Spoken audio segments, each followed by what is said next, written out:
Hi friend, তো আজকে অনেক অনেক খুশির একটা দিন। তার কারণ হচ্ছে আজকে হচ্ছে আমার সোনামার শুভ জন্মদিন। আজকের দিনে আমার সোনামণি পৃথিবীতে এসেছিল, তাই তোমরা সবাই ওকে উইশ করে দাও, আশীর্বাদ করো যেন ও অনেক বড় হয়, বড় হয়ে ভালো মানুষ হতে পারে।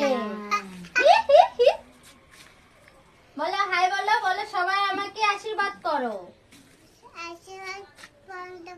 বন্ধ করো, আশীর্বাদ বন্ধ করো। না খাইয়ে দাও।